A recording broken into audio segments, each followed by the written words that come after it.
Sir ఒకవేళ మీరు అడవిలో ఒక జంతువుగా నేను మారాలనుకుంటే ఏ జంతువుగా నేను ఉండాలనుకుంటారు, ఎందుకు అనుకుంటారు? అడవిలో ఉంటుందో లేదో నాకు తెలీదు, గ్రద్ద కింద మారాలనుకుంటున్నాను. ఎందుకు సార్?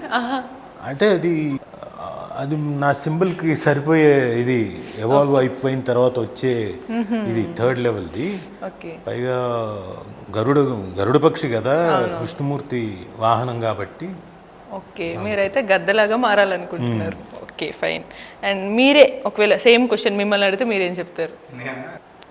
ఏనుగు. ఏనుగు ఎందుకు? నాకు ఇష్టం, అంతే.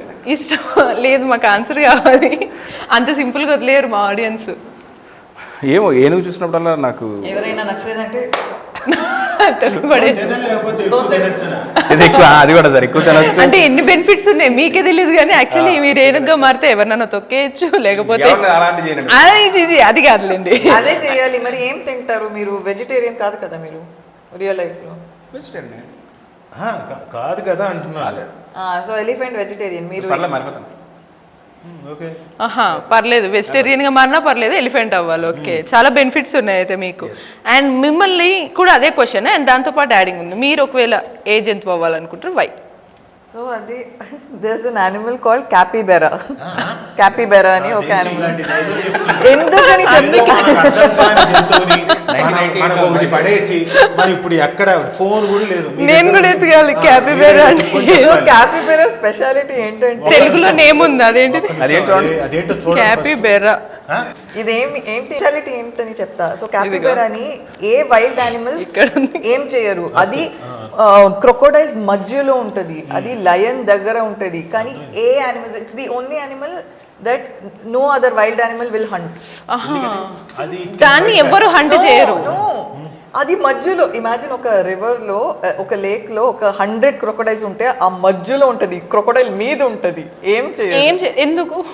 అది ఒక యాక్చువల్లీ దర్స్ అన్ అమేజింగ్ ఎక్స్ప్లెనేషన్, మీరు గూగుల్ చేసుకోండి. లేదు మీరు చెప్పాలి, మీరు ఎక్స్పీరియన్స్ చేసేది వేరేది ఉంటుంది. మేము గూగుల్ తల్లి ఏం చెప్తుంది, నార్మల్ గా దాని బయోలాజికల్ కండిషన్ చెప్తుంది మాకు. అలానే నాది కాదు. There's a reason why these animals don't hunt. నేను చెప్తే అది బాగుండదు. ఏం కాదు, చెప్పండి. వద్దు, అది బాగుండదు. దాని బాడీ ఆర్డర్ ఏమైనా బాగోదేమో. ఇదే దానికి పర్ఫ్యూమ్ కట్టినా కూడా ఎవరు ఏం చేయరు అయితే. Video I saw said. So అది ఏదో తిని లైక్, నాకు అర్థమైంది, చెప్పండి. నాకు అర్థమైంది. ఫార్టింగ్ చేస్తుందా? నో, అది కూడా కాదు. లైక్ వాట్ ఎవర్ ఇట్ ఎక్స్క్రీట్స్, అది ఈ అన్ని యానిమల్స్ కి ఒక ట్రీట్ లాగా. ఓ మై గాడ్, అయితే మీరు ఇప్పుడు క్యాపిబెరాలో మారబోతున్నారు. కూడా చూడలేదు సార్ యానిమల్.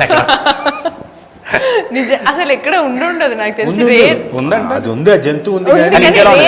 రేర్ అనుకుంటా సార్ అది నాకు తెలిసి. అట్లా మీరు ఒక రేర్ బ్రీడ్ అవ్వాలని గైడ్ కూడా చెప్పలేదు. అది ఉంటది. ఇది ఏంటి, అబుదాబి, దుబాయ్ అన్ని చోట్ల ఉంటుంది. అక్కడ ఉంటుంది, ఇక్కడ మరి సో అలా మిమ్మల్ని ఎవ్వరు ఏం చేయకుండా మీరు వేరే వాళ్ళకి ఫీస్ట్ అయ్యేలా క్యాపిబెరా అవుతారు అయితే. అని నేను ఈ క్వశ్చన్ అడిగి మంచి పని చేసినట్టు. నాకు కొత్త జంతువు మాకు తెలిసింది. ఈ జంతువు మీద కూడా ఏదైనా స్టోరీలు చేయొచ్చు. అండ్ ఒకవేళ మీరు గాడెస్ రియల్గానే ఒక దేవత అయితే, మీరు ఏదన్నా ఏ చెడుని నాశనం చేయాలనుకుంటారు ఈ సొసైటీలో, ఏ మంచిని కాపాడాలనుకుంటారు? I think corruption. ఓకే, అదొక్కటి పోతే అంత like everything will be I think so good. Okay, so but అది ఎక్కడి నుంచి నరకాలనేది ప్లాన్ చేసుకుంటారు ఆఫ్టర్ బికమింగ్ దేవత. ఓకే, మరి ఒకవేళ మంచిని కాపాడాలంటే ఏది కాపాడతారు? People who care for their parents, older parents, elder people ని ఎవరు కేర్ చేస్తారో, I would want like everyone to see that and learn from that. Okay. Instead of just like okay వాళ్ళకి ఏజ్ అయిపోయింది తోసేద్దాం. సో దట్ మైండ్ సెట్ కాకుండా people who always take care of their right. అంటే future generation వాళ్ళని చూసుకోకుండా past generation ని జాగ్రత్తగా.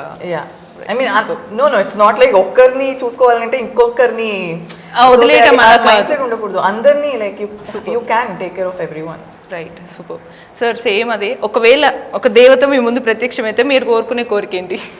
నేను కోరుకునే కోరిక, నాకు పెద్ద కోరికలు ఏం లేవండి, వచ్చిన ప్రాబ్లం అది. సార్ ఒకవేళ సేమ్ అదే మీరే దేవుడైతే మీరు ఏది మారుస్తారు? అదే మనిషిలో ఉండే స్వార్థం తాలూకు పాలు తగ్గించమంటాను. స్వార్థాన్ని మొత్తం తీసేయమన్ను. క్వాంటిటీ తగ్గించి క్వాంటిటీ అంటే ఈ మధ్యన అందరికీ ఎక్కువైపోయింది. దాంతో ఎవరికి చాలా అనర్థాలు కూడా అనర్థాలు జరుగుతున్నాయి. దానివల్లే కదా, ఎవరి స్వార్థం వల్లే కదా, దానివల్ల కదా యుద్ధాలు ఇంకోటి అన్నీ జరుగుతున్నాయి. సో అవన్నీ కూడా కొంచెం తగ్గితే ఎక్స్ట్రీమ్ లెవెల్ ఉంటే వినాశనం కాబట్టి తగ్గించి లిమిటెడ్గా. రైట్. మీరే దేవుడిగా మారారు, దేవుడు వస్తే కాదు. నేనే దేవుడు మారి మీరే దేవుడుగా మారారా స్వామి? తదాస్తు అడగకముందే ఓకే. మీరేంది లైక్ సర్వేజన సుఖనభవంతో అన్నట్టే అందరూ బాగుండాలనే అందులో నేను ఉండాలి అంతే. అలా ఉంటుంది. తీసేయాలంటే చెడు ఆలోచన తీసేయాలి అంతే. మనకున్న దాంట్లో హ్యాపీగా బతికేస్తే బాగుంటుందని. అలాడికి అది ఉంది, నాకు ఇది లేదు, అదొక వీటి వల్ల ఏమవుతుందంటే చాలా ఇదైపోతుంది, డిప్రెస్ అయిపోతున్నాను. వచ్చే పేరు వస్తుంది రాని పేరు. మన ఇంట్లో మన వరకు హ్యాపీగా ఉన్నాం, ఫ్యామిలీతో కుదిరితే కొంచెం సాయం చేసాం, కుదరలేదు నా వల్ల కాలేదన్నాం అంతే. అది ఉంటే చాలు అన్నది.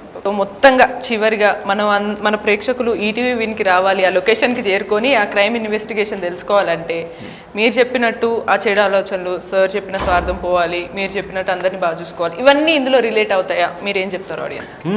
100% అన్నీ రిలేట్ అవుతాయి. ఓకే, ఎవ్రీథింగ్ రిలేట్ అవుతాయి. అండ్ చక్కగా ఫ్యామిలీస్ అందరూ కూడా కూర్చొని హ్యాపీగా అండ్ థ్రిల్ అవుతూ ఒక మంచి సిరీస్ చూస్తారు ఆగస్టు 14న. ఆ స్వార్థం తగ్గించుకునేది సత్యబాబు. ఓకే. ఇందులో సత్యబాబు వెనక ఉన్నాడు చూడండి, నా వెనక ఆయన తెలుసు, కొంచెం సిన్సియర్గా వర్క్ చేసే కానిస్టేబుల్. Sincere, right, super. అలా ఇలా మొత్తం ఎమోషన్స్ కానీ అన్నీ కలబోసిన క్యారెక్టర్స్ ఇందులో ఉంటాయి. అండ్ అన్ని రకాల జంతువుల క్యారెక్టర్స్ కూడా ఇందులో ఉంటాయి. సో ఎవరు ఏంటి అని తెలుసుకోవాలంటే వీళ్ళైతే నేను ఎంక్వైరీ చేసిన బయటపడలేదు. ఒక సిబిఆర్ హైయర్ అథారిటీస్గా మీకే అప్పగిస్తున్నా. ఈటీవీ వెనకెళ్ళి ఎవరు ఏం చేశారో తెలుసుకోండి. Until then keep watching NTV.